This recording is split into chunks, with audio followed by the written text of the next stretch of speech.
All right, hello and welcome back. Are we all feeling full? Yes, full and focused. So I have the honor and pleasure of introducing our moderator for our second panel entitled Sexual Violence Across the Black Diaspora. Deborah Thomas is the R. Jean Brownlee Professor of Anthropology. Forgive me, my phone went out. And the director for the Center of Experimental Ethnography at the University of Pennsylvania. She's the author of Exceptional Violence in Modern Blackness, Nationalism, Globalization, and the Politics of Culture in Jamaica. Her new book, Political Life in the Wake of the Plantation, has just been released by Duke University Press. Dr. Thomas co-directed the documentary films Bad Friday and 4 Days in May, and she is the co-curator of the multimedia installation titled Bearing Witness, 4 Days in West Kingston. She is the editor of the American Anthropologist. Please join me in welcoming Dr. Deborah A. Thomas.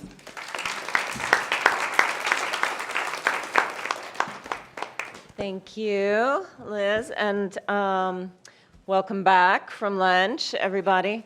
To the second panel of the day, I'm going to introduce everybody and then sort of throw out a couple questions, and we would like it to be, as it was this morning, sort of as though there's a private conversation going on that everybody is listening to and everybody can contribute to toward the end. And we're going till 3. So today we will be speaking with Esther Arma, who is a global Ghanaian award-winning journalist, a playwright, lecturer, consultant, and radio host who's worked in New York, Washington, D.C., Chicago, London, Ghana, Nigeria, Kenya, and South Africa. Esther is the creator of Emotional Justice, which is a framework exploring a legacy of untreated trauma due to our global history and its contemporary manifestations in terms of how we love, lead, and build. She does this via a column called Emotional Justice with the global online portal Warscapes. And her plays have been performed in New York, Chicago, and Ghana. She also runs a podcast called The Spin. We also have Edzi Bex, a Blackfeet, Indigenous, Filipinx, trans, feminine, autonomous organizer and insurrectionary cultural worker. Their work brings direct support to oppressed communities in need, and also involves political education, supporting political prisoners, art for the sake of propagating resistance culture, counter-narrative, and collective liberation through direct action. Savannah Brown is the Associate Executive Director at Black Women's Blueprint, a transnational Black feminist organization. She was recently accepted into the New York Community Trust Spring 2018 Fellows Cohort, where she developed a change initiative project through leadership development and community organizing. Brown was also recognized as a Ms. Foundation Public Voices Fellow for her writing, and her work has been published in Ebony, Time Magazine, For Harriet, and Rewire News. She serves on the board of Children of Kumbahi, which mobilizes against child sexual abuse in Black churches, and is a birth worker and reproductive justice advocate. Next to Savannah, we have Grace Sanders Johnson, who is an assistant professor of Africana Studies here at the University of Pennsylvania. Her most recent work can be found across a range of journals and books, including the Caribbean Review of Gender Studies, Caribbean Military Encounters, and Sisters of Strangers, Immigrant, Ethnic, and Racialized Women in Canadian History. In addition to her art archival projects about gender, race, and migration in Canada, Haiti, and the United States, she's currently completing her first book titled White Gloves, Black Nation, Gender, Citizenship, and the Archive in Early 20th Century Haiti. She's also the founder of Harriet's Hike, which is an ecological literacy program for girls and elder women in North Philadelphia. And joining us shortly will be Evelyne Laurent-Perrault, who is an assistant professor of history at the University of California, Santa Barbara. Her research examines the political imagination of enslaved and free women of African descent who lived in Caracas, Venezuela during the 18th century. Before her life as an academic, Laurent-Perrault created the annual Arturo Schomburg Symposium at Taller, Puerto Riqueño, in North Philadelphia. And this is an event that brings together scholars, activists, and artists on the last Saturday of February to share expertise about the African presence in Latinx and Latin American history and culture. A Venezuelan of Haitian descent who came to the US in the 1990s, Evelyn also has lived and studied in socialist Eastern Europe and West Africa in the 1980s, and she holds a licenciatura degree in biology from University in Venezuela. So please welcome all of our panelists this afternoon.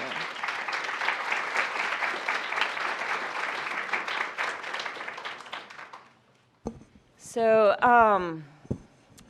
earlier today, Aishah raised this, and it's one of the questions that I think we often think about when we're trying to understand the ways processes of anti-Black violence and sexual violence happen across the diaspora, which is, what does this look like in majority Black societies? You know, how do we understand white supremacy in the absence of white people, or in the, in the absence of a majority of white people? And I think that the first panel raised some really important points about how these are issues that we need to deal with in our own communities, and this is part of what No does so well. Here's Evelyn. That's okay. Take your time, get settled. And this is what No does so well, as so many people said this morning. But I think that the key changes when we turn our attention outside the United States, and these are really some of the issues that this panel is meant to explore. So what I want to do is throw out a number of questions, and you all can take them on in whatever way seems relevant to you at this moment, and hopefully then they'll also sort of generate a conversation. So some of the questions that I think will be interesting for us to talk about are, how do we reckon with sexual violence and childhood sexual abuse in different contexts and spaces across the African diaspora? And what kinds of questions does this make us ask about the legacies of imperialism and slavery in societies other than the United States? How do these kinds of pasts live on in the present through nationalist movements, through government policies? And what does it look like to break silence in these spaces? And I think of that because in Jamaica, for example, one of the things this can look like is being arrested for violations of the Cybercrime Act, because you've named names of accused perpetrators on Facebook, for example, right? And then, it will be interesting to get to a kind of conversation of what does activism look like in these different kinds of spaces? What are the points of solidarity? What new questions do we have to ask ourselves as we encounter each other from different diasporic spaces? And then sort of following from one of the questions that was raised this morning, what kinds of repair are possible, and how might we bring these into being?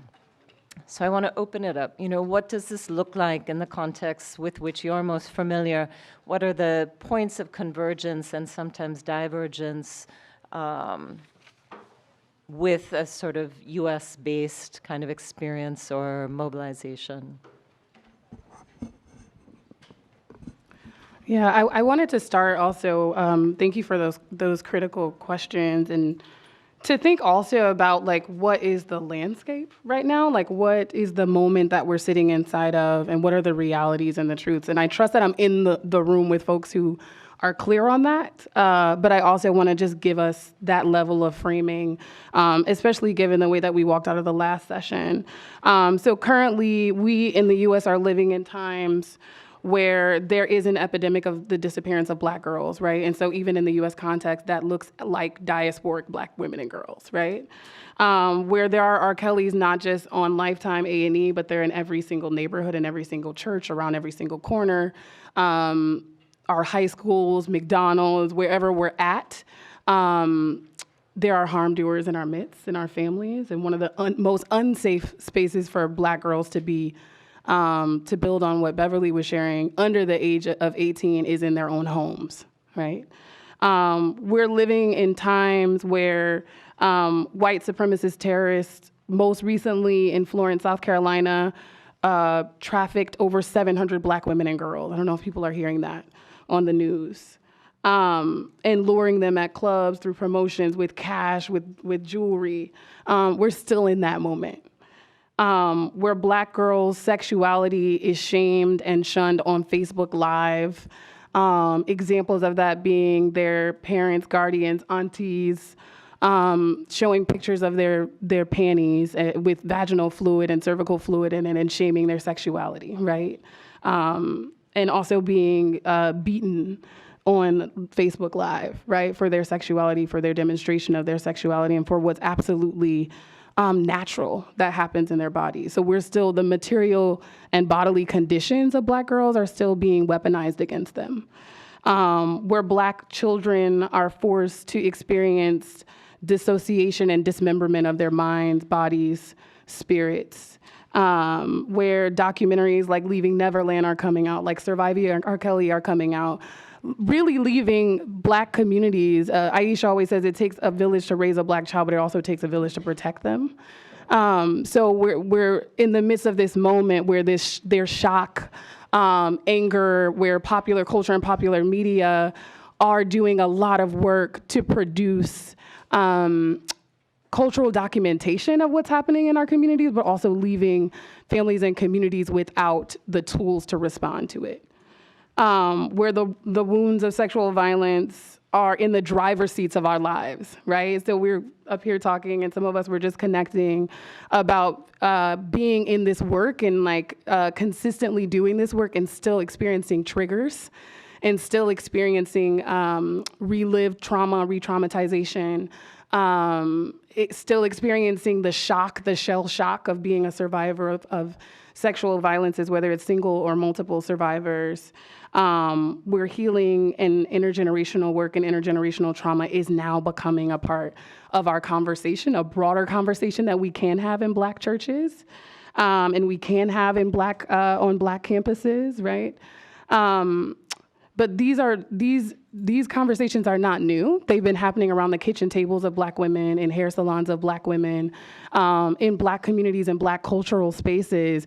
And I think now it's being externalized in a way that is also triggering, right? That's also really painful to bear witness to. And so now we're like, what are we to do with it, right? What are the methodologies and the technologies of healing that we have access to?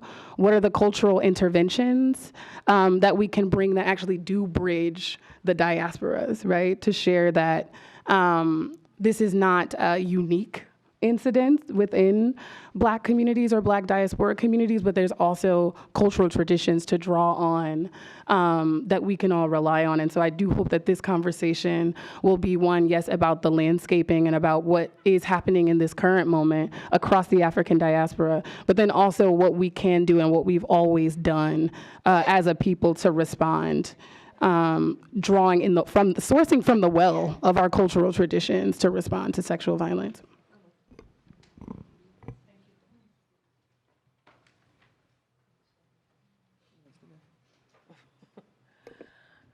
Okay, sorry for being late. I just want to talk from the perspective of what I know the best, which is Venezuela, and understanding that the rest of Latin America somehow function or dysfunction like in Venezuela. In that sense, Latin America still debating in so many places that, first of all, there is racism. To tell you how difficult then it becomes to even acknowledge that the experiences of women read as Black are different than women who might not be able to be read as Black, who can pass or who are more mixed or who belong to more to what is conceptualized as a mestizo, normalized heritage, which has which is perceived as something good because supposed to be integrating everybody, but yet function to erase and turn your back to men and women, but more specifically women who are part of indigenous communities and definitely Black communities. And in addition to that, Venezuela has a history of enslavement, like any other Spanish American and Luso and Francophone place in the Americas. Yet the fact that there was the Catholic Church and people who were enslaved, for instance, had to get married. People had spaces to negotiate some rights and had at times the chance to go to court to try to purchase their freedom and so on, has created this illusion that the aftermath or the sequel actually are not that bad, that there is no racism. And usually the discourse is framed as comparing with antebellum South or Jim Crow. And since Latin America, in principle, with the exception of perhaps Costa Rica may have had the strongest legislation that we could think close to segregation, there hasn't been an overt history of exclusion, but we have had hard time recognizing that the inclusion is more mental and it functions as hard as official exclusion. And so when it comes to sexual abuse, period, it is taboo, is seldom spoken about, unless you are in small circles where there is a discussion about it, but those are very small circles. I've shared a copy of No with Afro-Venezuelan activists who say that they've watched it, they've seen it, and they show it, and every time it's screened, it brings a lot of dialogue and conversation about it. Unfortunately, I've never been there, but those are, again, small circles. In addition to that, the government of Hugo Chavez Frias did actually make significant move to embrace African and African descendantness in the place. It was the first time we had a census that quantified per numbers, per ethnicity, and about 52% of the population chose some sort of category that includes and embraces some form of Blackness. Then again, there is no one definition of Blackness. It's a whole gradient connected to colorism and hair texture and how one feel politically. And so when we look at that, then Black womanhood is pretty much shoveled at the bottom of the bottom rung. And so the rates of disrespect towards Black womanhood is quite high. The assumption is like here that Black women want it. Black women are good in bed. Black women are great cooks. And that's it. So the respect towards the potentiality and the intellectuality and the personhood of Black womanhood is not even something that I've seen much discussed there. My research focused in the origin of that. I'm a historian of the 18th century. And but in every time that I bring a conversation or make a comment or kind of confront some sort of so-called national sense of humor, which is excessively misogynistic, racist, and oppressive, I am then said, you've been too long out of here. You turn too much into a person from the U.S. So rape is happening. Girls are being abused. But yet the discussion is still held in very small spaces. And quite often, my impression of what I've been able to converse is that most people see some trends and perception as normal and not deemed to be recognized as a problem coming from white supremacy. Well, the whole concept of white supremacy for many is an oddity. And so we still have a long way to go. I want to begin with that. Good afternoon. First of all, just big thank you to Aishah for her work. So I come to Philadelphia by way of Ghana, specifically Accra, and what I want to do a couple of things. I want to talk about the landscape of Ghana, where it both where there are bridges between what happens around issues to do with sexual violence between Ghana and the States, but also specific differences and why they matter. For me, first of all, understanding that in Ghana, as in the US, we have, as a black people, as a global black people, we have an intimate relationship with violence.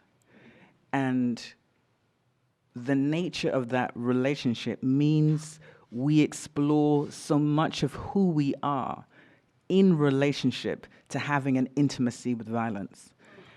What I mean by that is even when we think about what we define as solutions, there's elements of trauma and re-traumatizing around that because it's so rooted in our history and how that moves and works. In the first panel, there was a lot of discussion around college campuses being a dangerous place for women.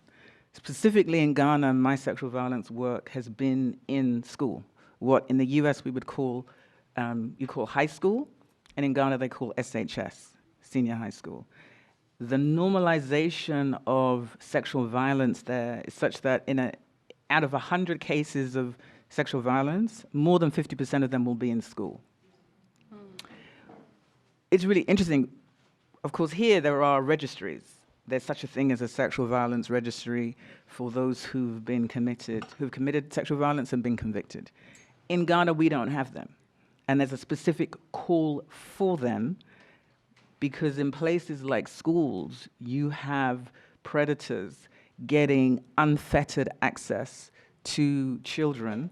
And then even when they go through any kind of process to remove them for that one particular school, much like the Catholic priests in church, they literally just move from place to place to place to place to place. And they do so unchallenged and unchanged. The second point I wanted to make was this morning people spoke about breaking the silence being one of the big challenges when it comes to sexual violence. In very many scenarios, certainly in a lot of scenarios, the silence is broken. Girls and women do tell, particularly girls, they do tell. They tell, and then they're telling, in the retelling of their stories, coercion becomes consent. So I want for us to really understand the cultural context in which silence is broken, and that the silence and the courage to do that becomes violated and it becomes violence. So that in spaces in Ghana, a girl may tell, as in all over the world, is very often within community that the sexual violence is happening. It's somebody that they know.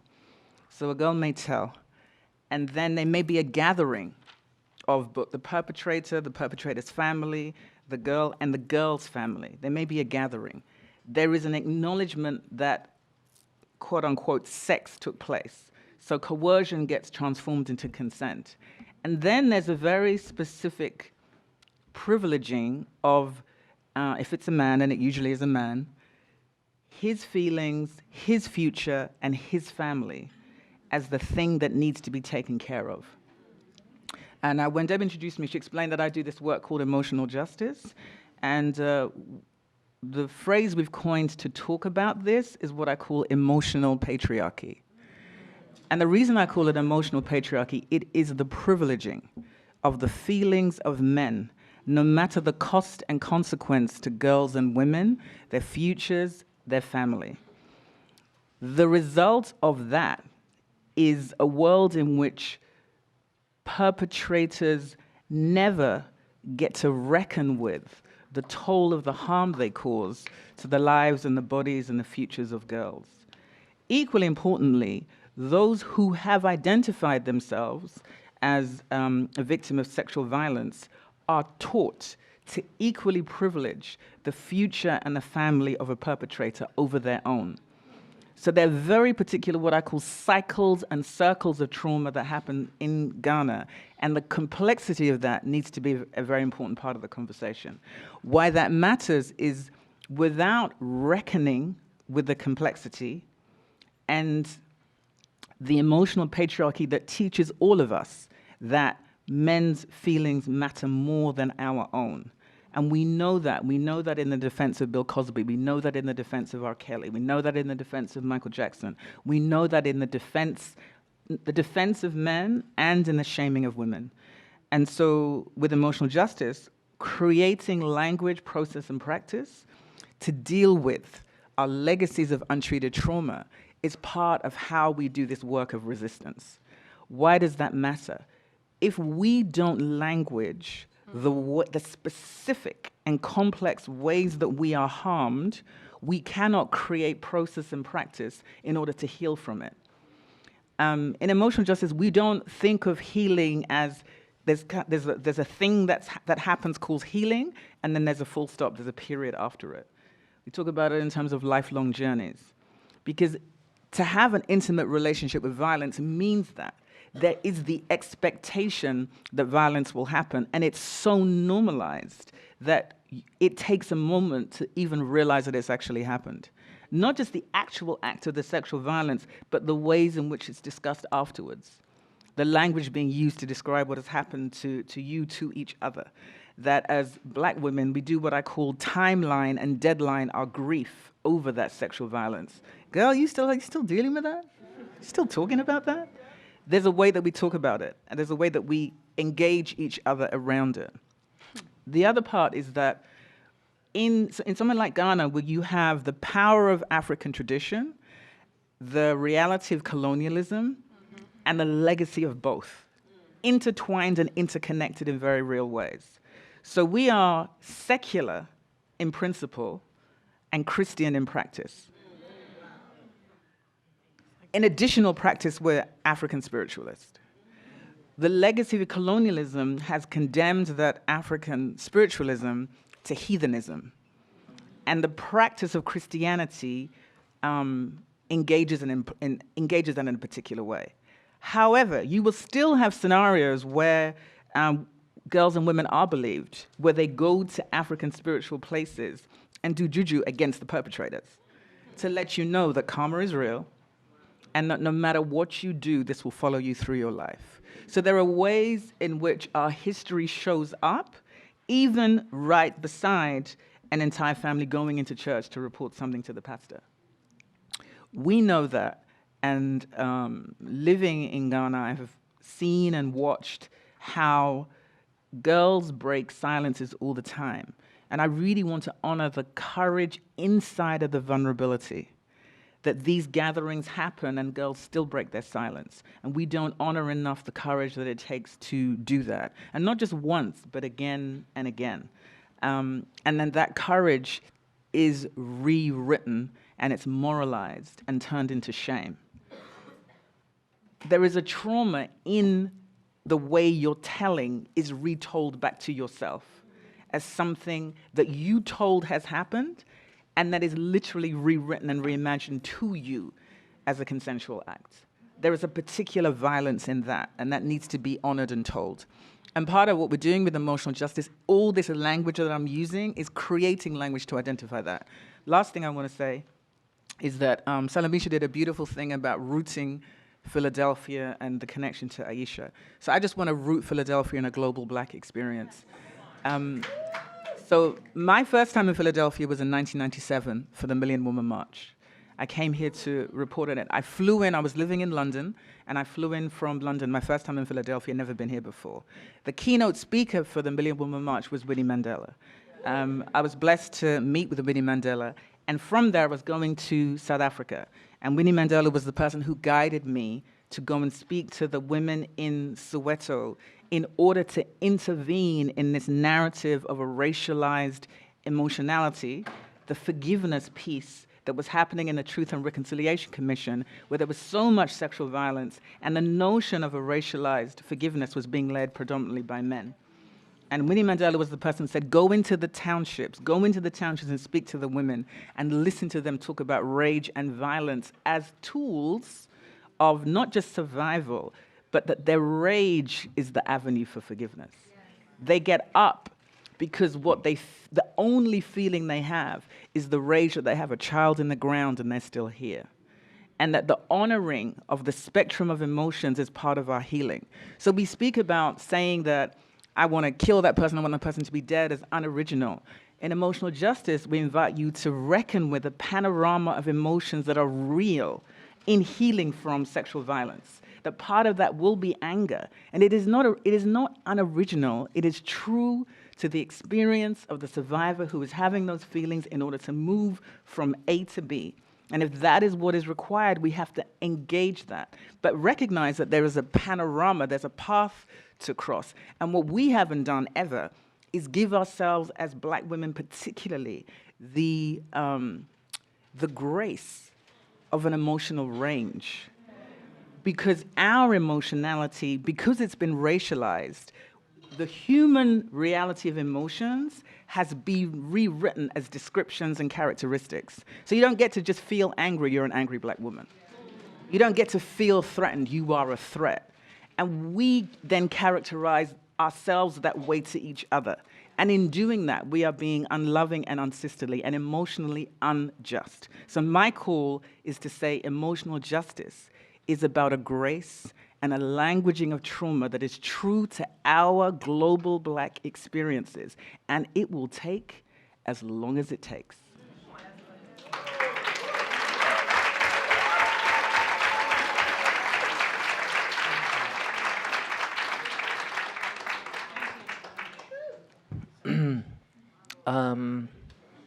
Greetings, accomplices, relatives. My name is Etsy. I don't want to try not to get too emotional, but I just wanted to thank you, Aishah, so much for your generosity. In that, yeah, I just want to acknowledge how much it means to a lot of the Black trans women that live in the world to be included into the conversation of sexual assault and rape and violence, because the life is rough for a lot of us, and I just wanna uplift your generosity, and like what you said last night, it meant a lot.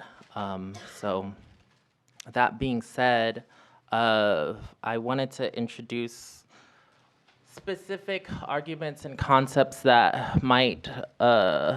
people might not completely wholeheartedly agree with.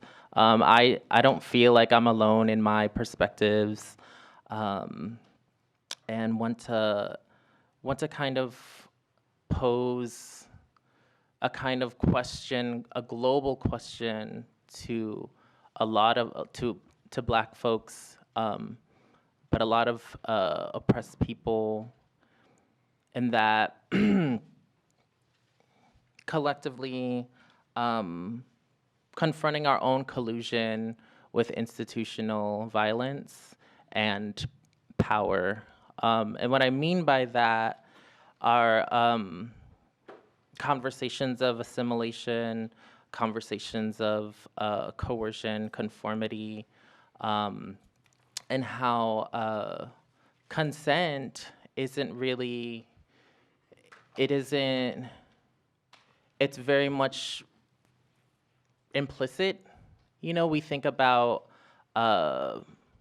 people were really kind of like hyped about the notion of like voting and go vote this 2020. And my argument to that is like, well, if people are participating into this kind of imposed solution of voting, who does that leave out? Who has that historically left out?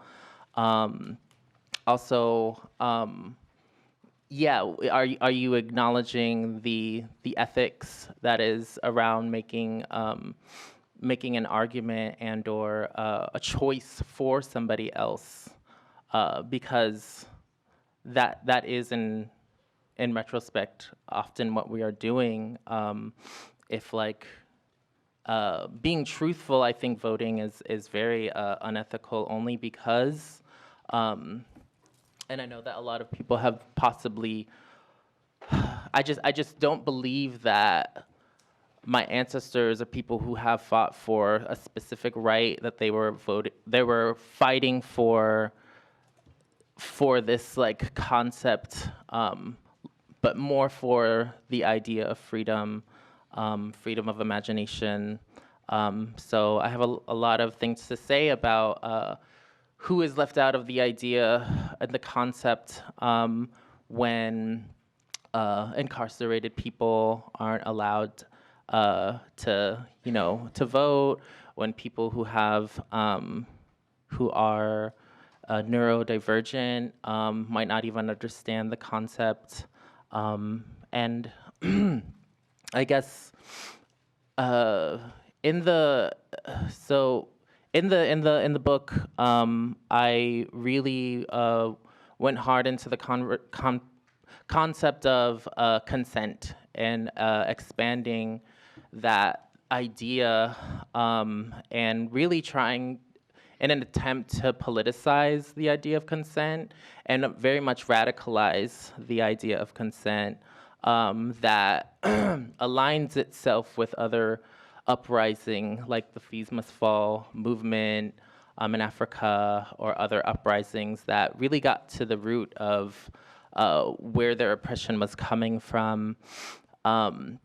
So ideas that don't perpetuate the kind of hegemony, the kind of institutional violence and power, and really hold fast to our autonomy. But I think in conversations, and I have workshops on consent that I really try to identify that, like, well, what is our end goal?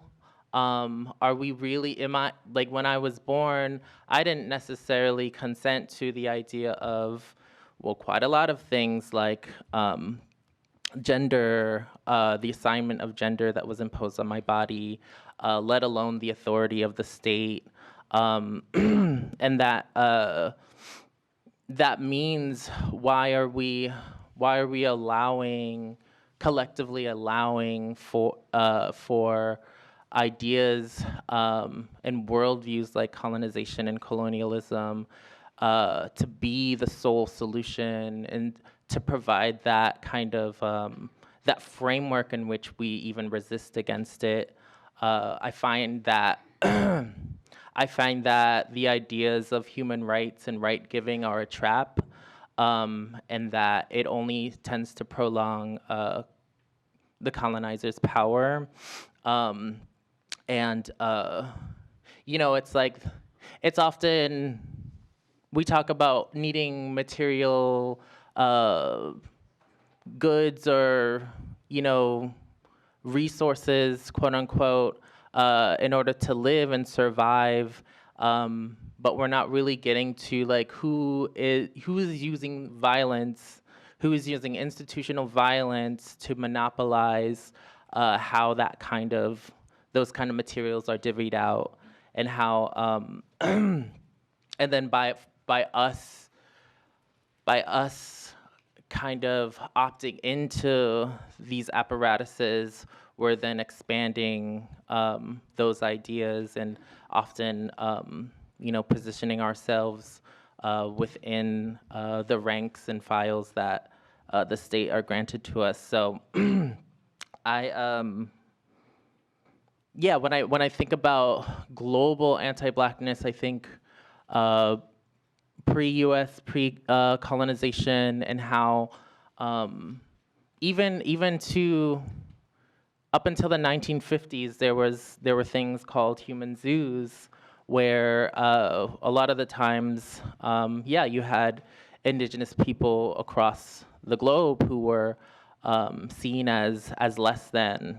And according to like specific, our U.S. Constitution, Black people are still considered, the U.S. Constitution still exists, and it says that, we are, the Black person is 3/5 of human. So the argument is, well, why are we why are we trying to define ourselves by the kind of values of the West in a way that that shapes our destiny through the colonizers, what I call a dystopia. But yeah, like I think it's important to expand on the ideas Bell Hooks uses: imperialist white supremacist, capitalist patriarchy, and I often say to expand on that imperialist white supremacist, ableist, cisnormative heteropatriarchy, because yeah, we can acknowledge all day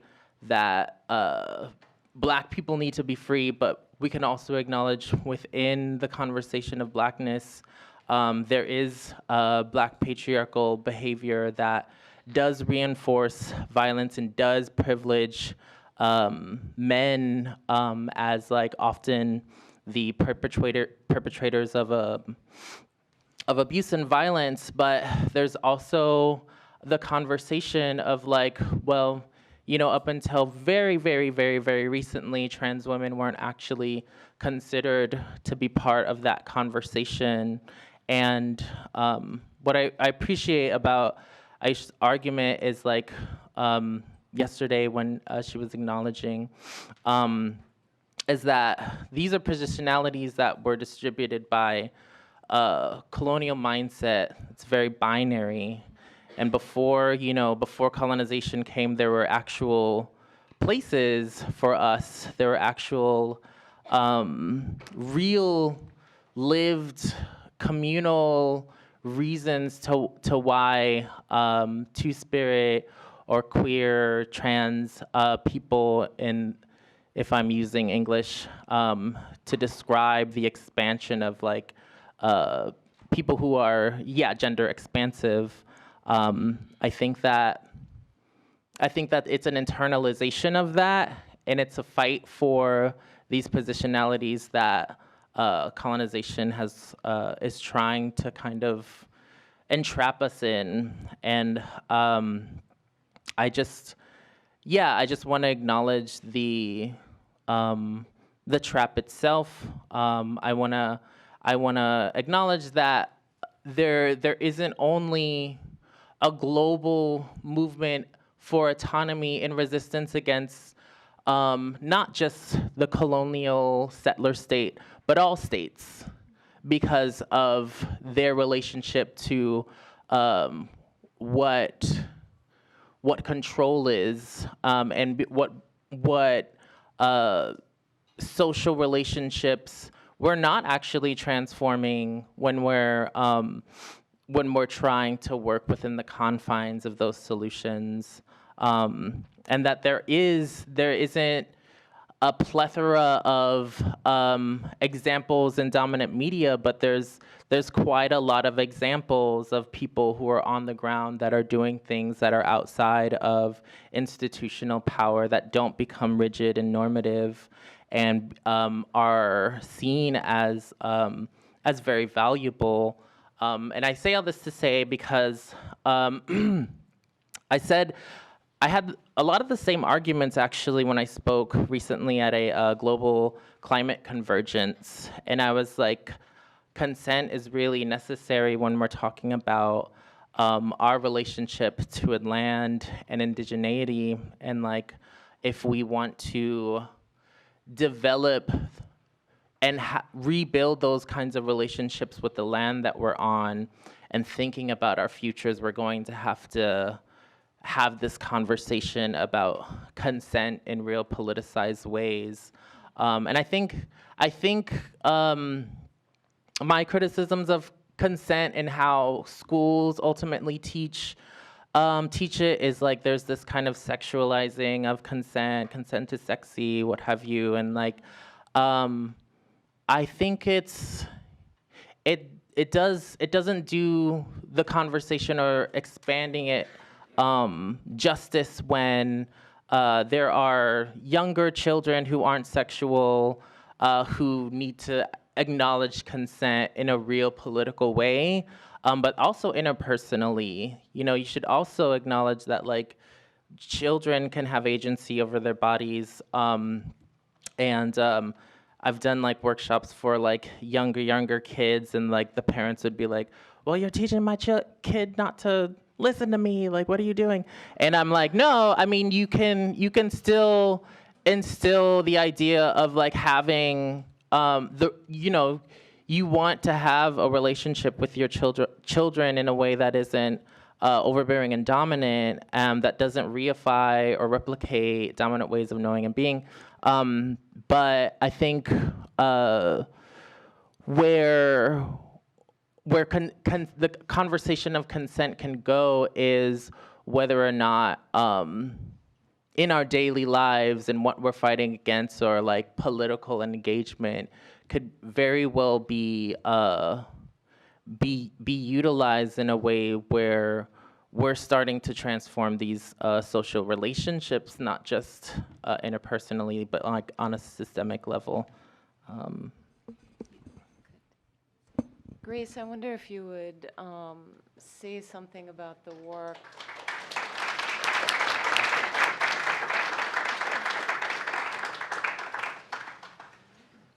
The work that you've been doing, both historically, but also in terms of the art interventions. So first I want to say thank you to Aishah. I don't see Aishah. Okay, Aisha's outside.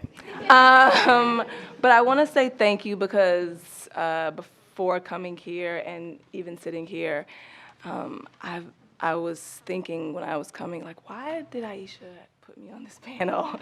But Aishah will hear at some point, or is hearing now, that Aishah's always seen me since I was 19 years old. And I'm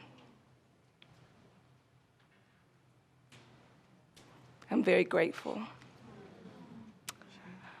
So the work,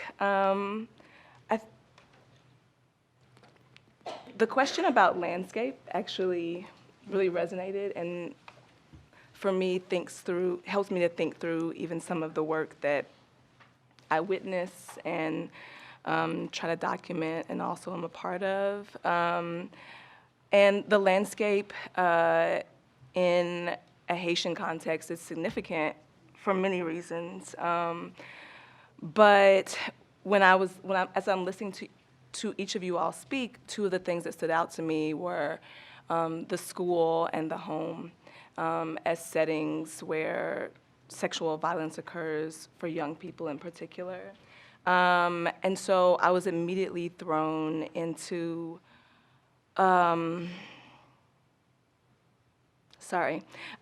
thinking about the home and thinking about landscape. And so one of the places where a lot of organizing in Haiti has been centered has been around young women who are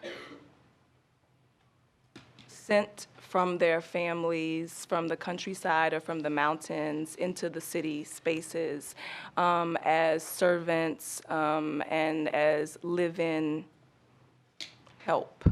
And that terminology is called reste avec, and that's something that has that gets a lot of international attention. But one of the things that is not often acknowledged about the concept of the reste avec, meaning living with, is that this is often discussed only as a financial exchange or as a family that is trying to create a better opportunity for their young person.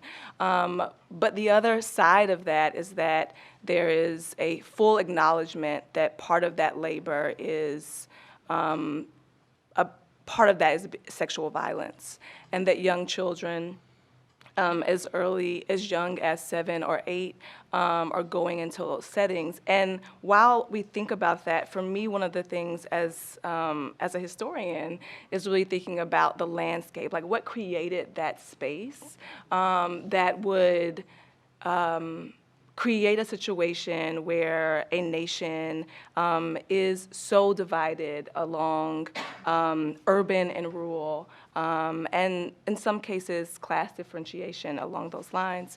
And so that really for me, has me thinking about landscape. And as a historian, I'm also thinking about this because most of what I do is thinking about the early 20th century and the 19th century.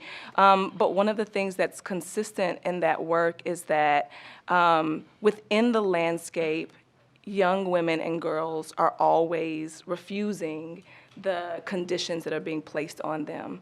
And they're refusing them in ways that might not be intelligible to us, but they're also refusing them in ways that are very intelligible. And so today I just wanted to share, last May, there were 2 young women who were raped by a group of men on their way to campus. And so to the conversation earlier, thinking about university settings as places of violence, and they made the decision to go public about what happened to them, but they made it in ways that immediately resonated with, for me, Aishah's work in thinking about no, because they started a hashtag called Pavé Silence, which is do not be silent. And the hashtag was not only for the purpose of social media, but it was also a call throughout the streets. And they went throughout the streets and walked in front of the place where these 2 women were sexually violated, and they screamed. And they just kept screaming. And for me, that resonated so much if we're thinking about the African diaspora and thinking about tools and thinking about continuity, thinking about the need to have rage, thinking about what we do with that. I wanted to scream, and I want to share that with you all because part of me wanted to scream earlier today. Like I was like, why are we not screaming? And Aishah did scream a little bit. But I wanted to share that because vocality is so significant. If we're thinking about, if one chooses to become vocal, but thinking about how that vocality disrupted on a very sensory level the generations of silences, right? The generations of silences that are not only in the 18th century, right, but are also in 2010, right? When we think about the amount of displacement that happened after the 2010 earthquake, and how that is even about landscape, right? The idea that many people will be harmed or killed is directly related to foreign intervention, particularly U.S. intervention and occupations. And so, I don't know, the work, right. After the earthquake in 2010, there was a loss of a lot of Haitian feminist activists. And there was a loss, and there was also a massive migration. And one of those locations for migration was Montreal, Canada, where there's a large Haitian population for other historical reasons. But there, one of the things that we started doing was we created a group, which at the time didn't have a name, but became Le Cercle de Femmes Endeuillées, which is the Circle of Grieving Women. And the circle evolved. One of the things that the circle evolved into was a space of protection and refusal against violence in the diaspora. And this is a newly created diaspora where in order to leave Haiti after the earthquake, young women were had to develop state relationship with men who were abusive to them or who had sexually violated them in order to make it into Montreal or into the country.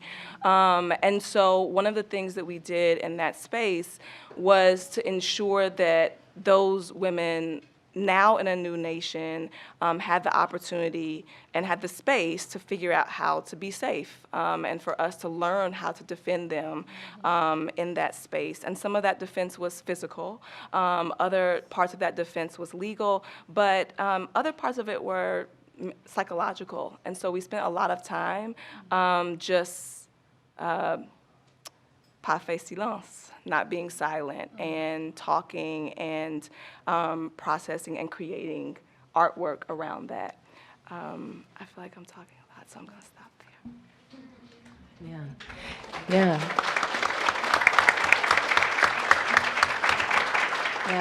I just want to throw out one thing, because what resonates for me so strongly of what you all, in terms of what you all have said, is the various forms of refusal you're sort of invoking. It's a refusal of respectability that dictates that we not have rage, or a refusal of the need to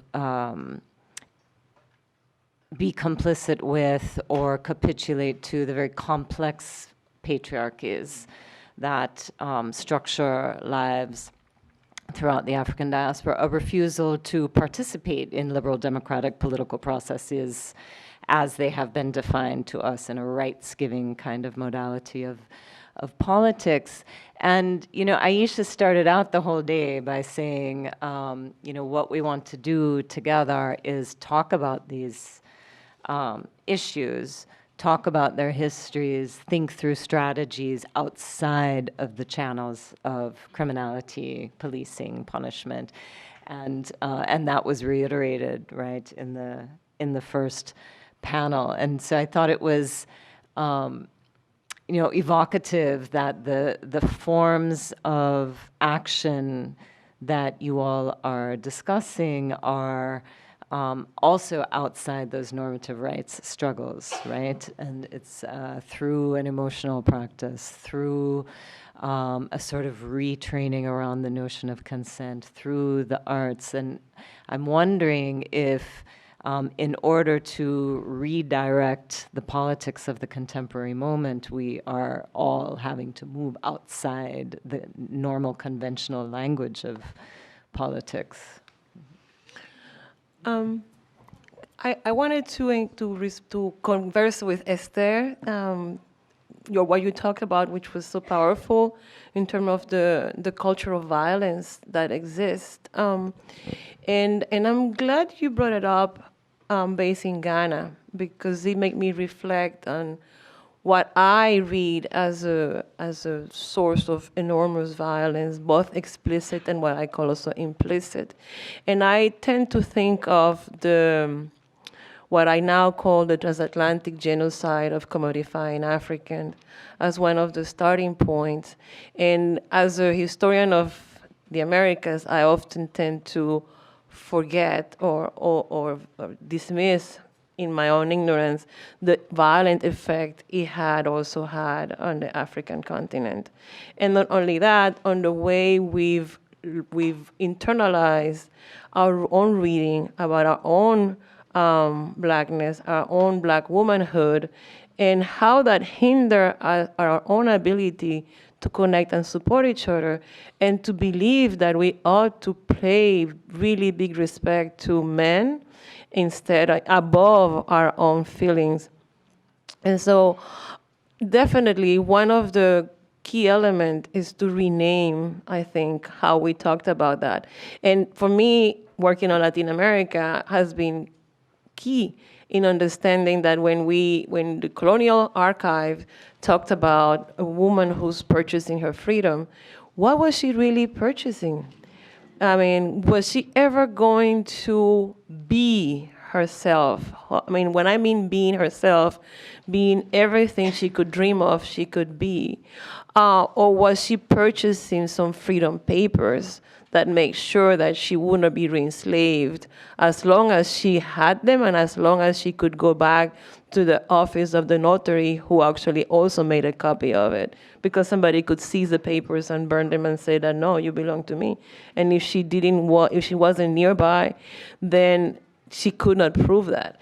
And so we are, what I feel is, and I'm thankful to you, because we are trying to negotiate several centuries of violence, perhaps even thousands of years of violence. If we think of, I was recently reading a paper about Greek myth misogyny, in which Plato and Aristotle in that time were arguing that women could only produce children, could only give birth to children, but could not produce beautiful ideas. Those were only the realm of men. And have that been so much the basis of whatever this Western thinking is, but as part of the, as Spiller says, the grammar of our everyday relationship. And so, and that, of course, taking new shapes during the transatlantic genocide of commodifying Africans, because a situation that existed for a longer time, which was someone who had been conquering battlefield will become the slave or the captive, turning to just commodifying one group. And of that one group, those who commodified were mostly men. I'm talking about the involvement into the purchasing, the slave trip, I don't want to call it journey, but the crossing of the Atlantic, up to the point that then women got involved and became also owners. Those first sections of the process involve mostly men, and therefore the commodification of women were done at the excessively high price, although apparently the quantity of women who made it were less than men. The taxing on their bodies, on themselves, and their womanhood was done exponentially when we think about the violence and the trauma. And so I tend to think of us, when I mean us, all of us, having been raised, even if we were raised in spaces that were nurturing, internalize that kind of violence that we tend to replicate on an everyday basis. And the rights with the need to protect men are overwhelmed also in places in Latin America. Men are supposed to be you'll still hear of families in which the boy gets fed more than the girl, in which the man is expected to do more, in which the girl are not protected. They are expected to do the chores when boys are released from that. If there is a hardship and someone has to go to school, it will be the boy, not the girl, and so forth. And if the girl is victimized by someone, then, as this morning somebody was talking about, well, what was she wearing and what was she not wearing? And so I wanted to recognize, because the silencing that has taken place is the silencing that was done through different kind of violence. And some of the violence could be physical, could be sexual, but at times also dismissing what a woman said or may have said or thought, that in and itself is part of it. The women I study are women who had the opportunity to present themselves in front of authorities in the 18th century. And these women actually spoke about, they may have not named it like that, but they spoke definitely about rights. They spoke about equity. They spoke about being themselves. Autonomy, having the right to take care of their clothing, their food, their needs.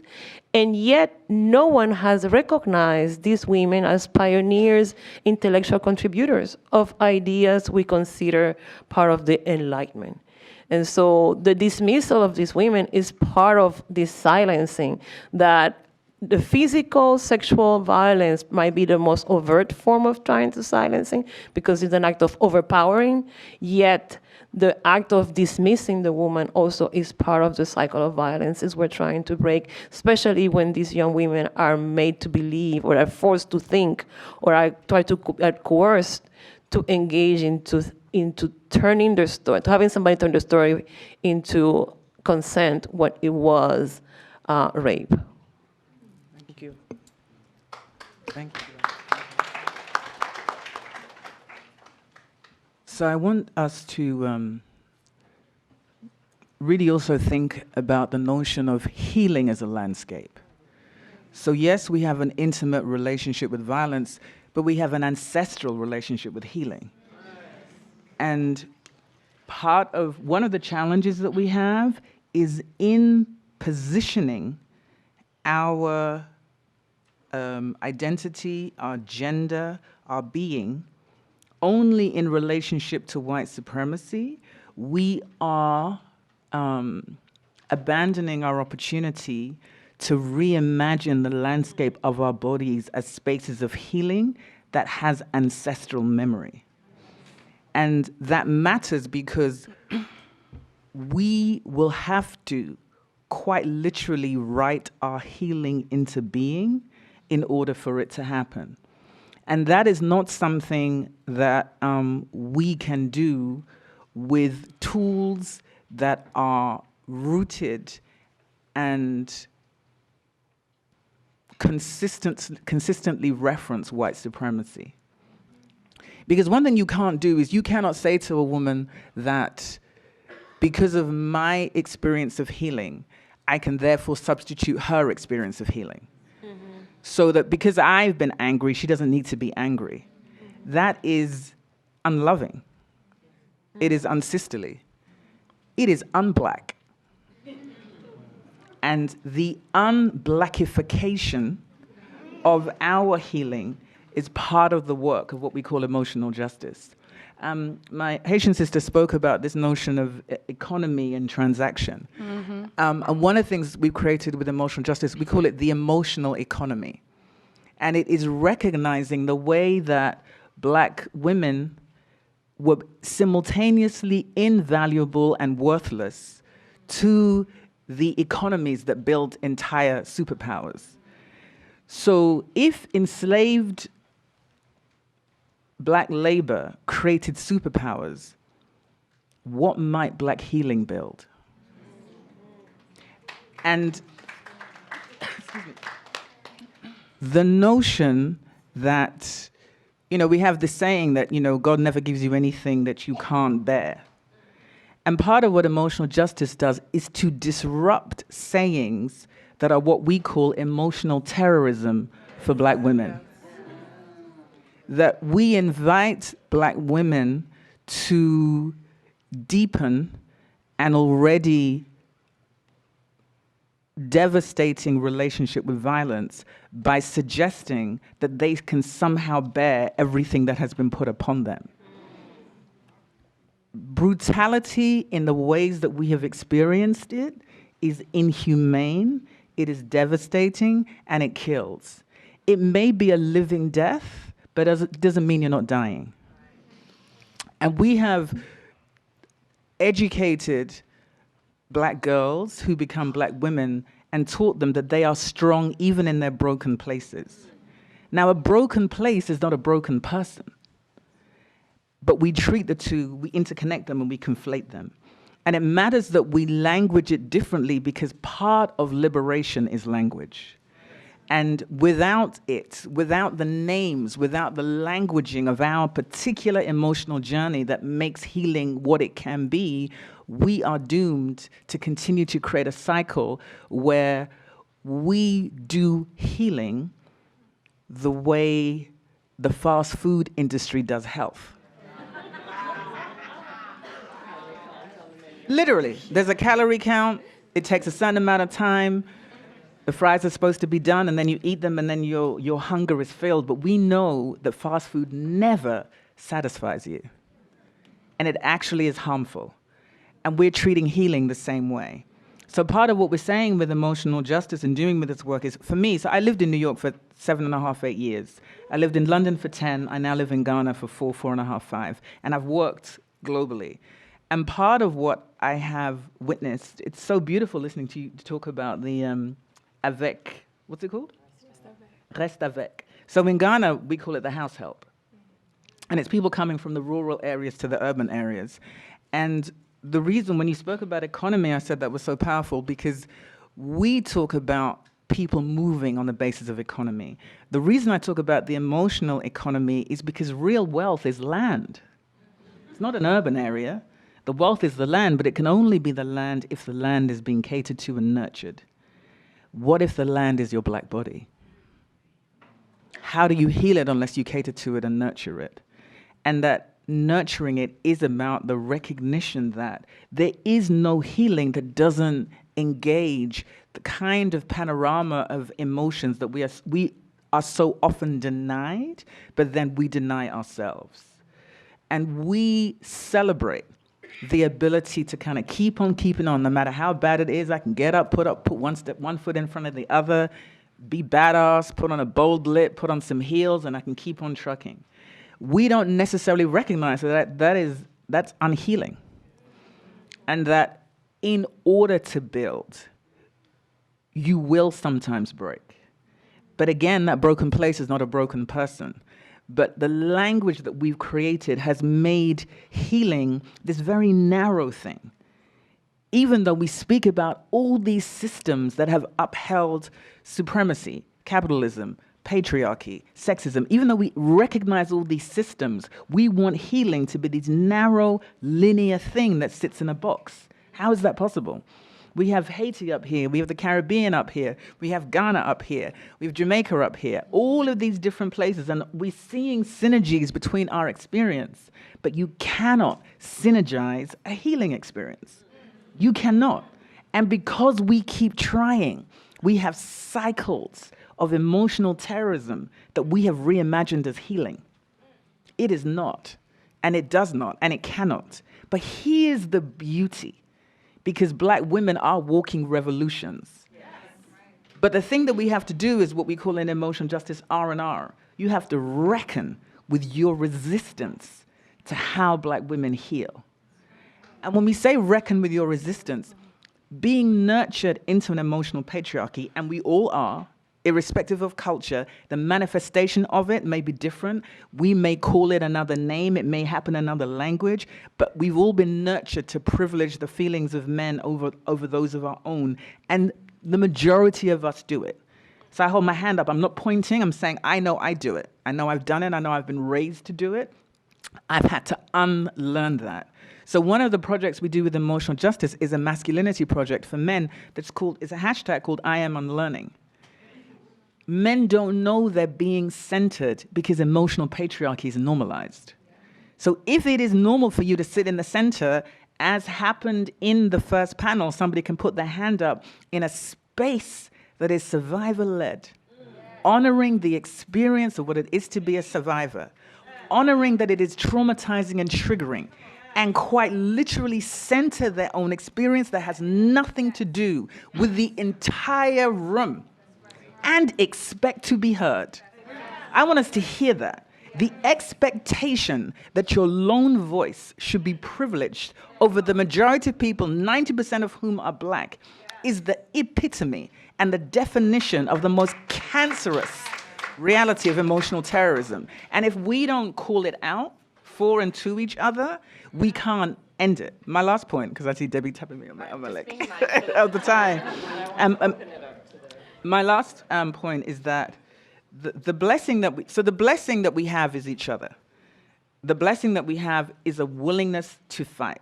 You know, liberation is stitched into our bones and our blood, and it is our ancestral inheritance. So yes, there has been incredible ruptures. There has been always been resistance and revolution. But there's also been what has remained. And when I talk about ancestral healing, it's the knowledge that healing was always a continuum. It cannot be a deadline and a timeline. And so creating language and process and practice to deal with and heal from a legacy of untreated trauma that shows up in how we lead and how we love and how we build and how we break. That work, for me, is the next stage of our movement work that the amazing trailblazers spoke of. And as it took them all the different formations in which they did it, healing is going to require the same thing from us. Thank you.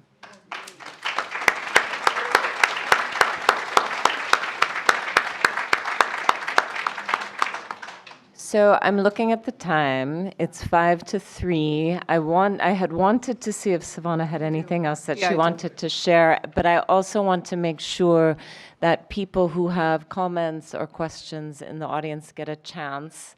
So I'm going to take a little moderator's prerogative and allow Savannah to say something additional and then open it up and take maybe 3 or 4 comments or questions all at once and then see where we are, because I think we should end probably by 3:07.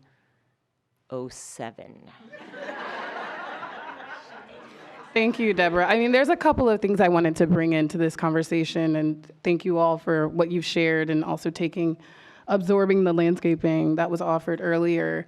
I want to respond to this charge around healing, and to talk specifically about, it would be irresponsible of me to not say what I need to say right now around healing. And I come to this work as a doula, as a midwife's assistant, as someone who witnesses childbirth and birthing. And when a survivor tells their story, that process is very similar. And so it's important what you're sharing about realizing that what needs to be born from someone or to come out of their body. Healing is not cute, right? I have been in circles with survivors where people vomit. I've been in circles with survivors where they're telling their story for the first time and their teeth are chattering and their temperature drops. I've been in circles with survivors where a voice comes out of them that was not ever spoken or has never been heard from them, similar to speaking in tongues or speaking a mother tongue or another language. And there's a very particular kind of incubation that's required in that space. There's a very particular kind of setting and grounding and divine atmospheric approach that's required in that space. And so I know we were laughing earlier as Luz brought Florida water up to the front, but she's doing that because a lot of us are not breathing and we haven't dropped into our senses. Florida water has 7 essences and flowers, essentials in it. And usually you wouldn't mix oil and you wouldn't mix herbs, but that is required in the ancestral lineage and legacy. So there are things, traditions that we use in the African diaspora that another chemist or scientist would say that doesn't make any sense. But it's actually how we bring ourselves back to self, and it's how we remember from dismemberment and the dislocation that we've experienced as people. In 1944, when Recy Taylor was walking home from church, it was not that she would be alone, right, after the rape and sexual assault, but that a woman named Rosa Parks, and people talk a lot about how she wasn't just a little seamstress. I'm actually okay with her being called a seamstress because she was weaving the legacies of intergenerational healing and rage that needed to be spoken. And so there are many ways that our healing looks, right? It doesn't always look like Florida water and laying on of hands, but the ways that we quilt and the ways that we sing and the ways that we move our bodies and come back to joy and reinstate pleasure in our life is a part of our healing. And so that watershed moment, not just the rape of Recy Taylor, but the activism of her in Sistren with Rosa Parks, became the impetus for the Black Women's Truth and Reconciliation Commission that many of you were a part of, that Black Women's Blueprint convened and chaired by Farah Tanis, who's here, were a part of this movement, really, to do the breaking of silence and to do the truth-telling.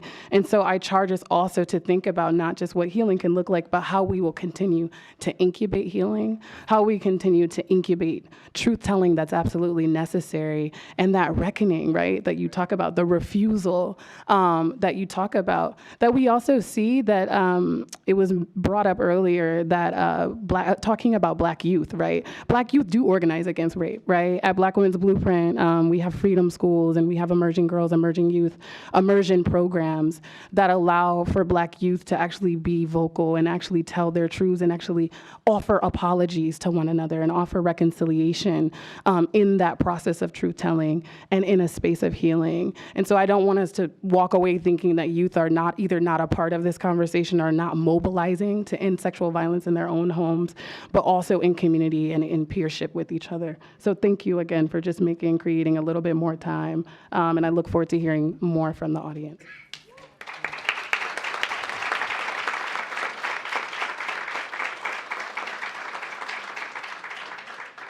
Okay, so there's a microphone.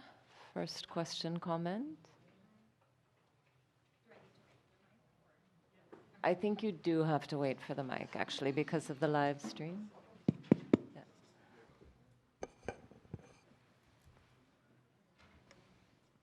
Hi, thank you all. My name is Olivia.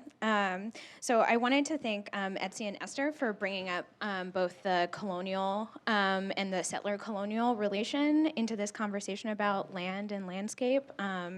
I think it's so important to acknowledge that, so many of the conditions for vulnerability and violence that we experience are around both the afterlives of slavery and colonialism and the ongoing projects of settler colonialism. On this land, that's Lenni Lenape land, and also across the Black and Indigenous diasporas. And I think we have a lot to learn from Indigenous folks in terms of how to take up healing.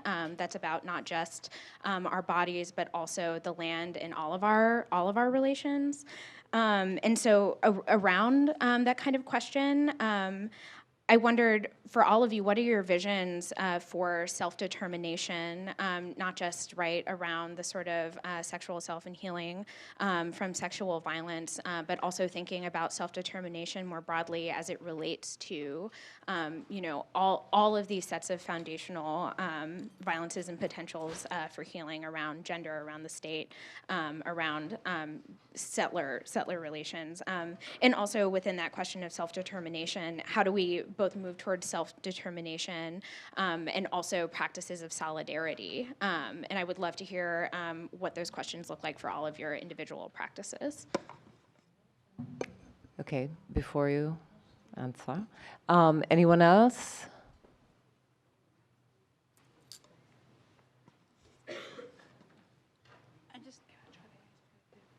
Hi, everyone. Hi. My name is Fatou. I was born and raised in Guinea, but I've been in the U.S. now for 14 years. And I was sitting here and was just putting down so many words on paper about emotional patriarchy, emotional terrorism, and as young people in the Guinea mid-early 20s, I was wondering if you could talk a little bit about some of the both emotional and physical violences that perhaps we may have witnessed our mothers go through, whether it's the emotional violence or even marital violence or marital rape. If any of you can talk about that, and how as young people we can support our mothers and even grandmothers in those practices, because of the taboo of speaking out in public, especially with keeping in mind the honor of the family and also putting the feeling of the man above anything else, really. Mm-hmm. It's another comment or question here. Oh. Hi, Ezgi, I was wondering if you, I loved your thoughts on consent. And as someone who works with youth directly in families, that conversation around the autonomy of children always comes up. And also, schools are sexualizing the conversation around consent. And that's becoming the normative practice. So I would love to hear more from you around examples of how to have that conversation with youth around the political aspects of consent. What types of examples do you give? What kind of examples do you use with parents and families? Thank you. And one more right here. Hi. My name is Adenike Harris. My question really is directed at Esther. As someone who travels abroad, particularly into Ghana, and I've gone to Jamaica, and I teach art and things of that nature, I'd already noticed some sexual violence that had happened at one of the schools with one of my girls, and I saw it over a summer. But because I am not from there, my big question is just the how. As someone who's going into another country and having my own experience here, how do I support my young girls that I meet in other countries, or where do I find those resources for them, even when I leave after my week and a half of doing service? But I want to make sure that I leave something with them in a space that is related to their culture and experience. So that's what I would like to just know, the how, or at least the guidance towards that. Okay, these are all really wonderful questions, interventions, comments, and I promised 3:07, which gives us 2 minutes. So what I am going to suggest is that so your question, for example, these are conversations that could perhaps happen during the break, but I would love it if everybody would go down the line and give 5 words, literally, 5 words on self-determination strategies. Start over there. You don't have to go down the line. You can go in whatever order you want. This is hard. Self-determination strategies. I think for me, it's about attending to community. I think Salamisha said earlier that she was grateful. What she wished she would have told herself was that this work happens in community. And one of the projects that we do is that we take archival documents that documented women's sexual violence, and we transform them. We try to take them perhaps into a different realm that wasn't in the realm that they existed to begin with, and turn them to something else. And then we take them to the space where that incident happened, similar to the screaming. We take them there and we create ritual around that in community. For those who have experienced, so I'm not of Haitian descent. So this is a part of also thinking about how we communicate these knowledges across the African diaspora and across communities. Attending to that, through art. Way more than 5 words, Grace. But the last thing I would say, though,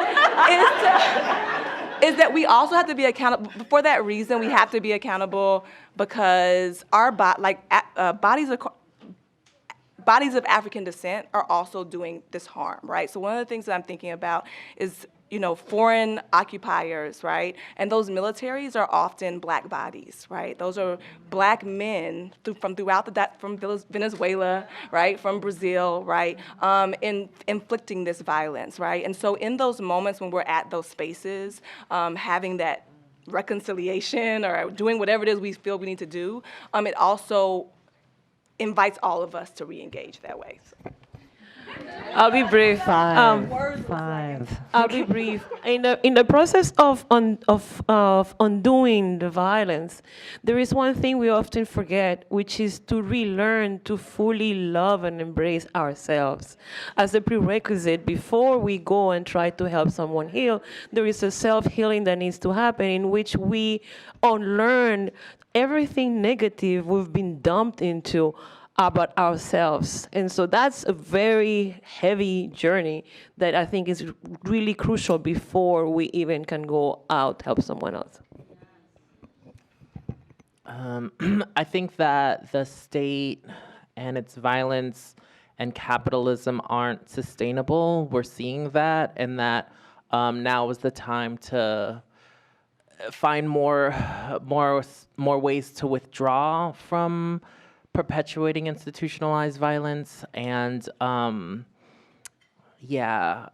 just finding solidarity with other people who have those frameworks in mind because who knows more how to survive an apocalypse than Black people who have actually lived through the apocalypse in terms of slavery, and Indigenous people who actually lived through the apocalypse of the settler state.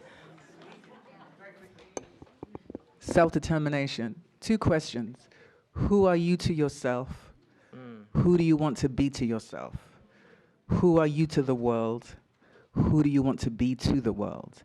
And know that you, your mind, body, and soul, is a walking, living, breathing, healing community. Treat yourself that way and ask yourself and answer those questions for yourself.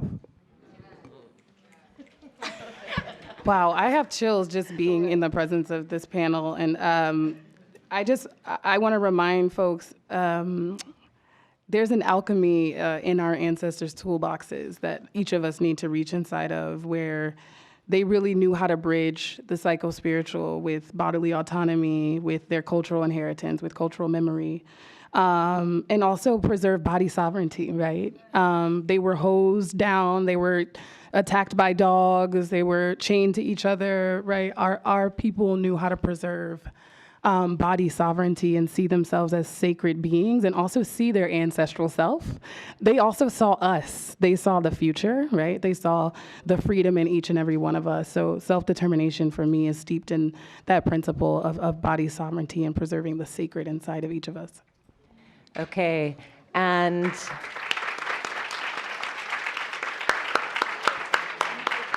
I will end us with another 5. Love, love, love, love, love. Yeah. See you in 15. Accountability. So, yes, so we have 15 minutes. We'll see you back here by 3:26.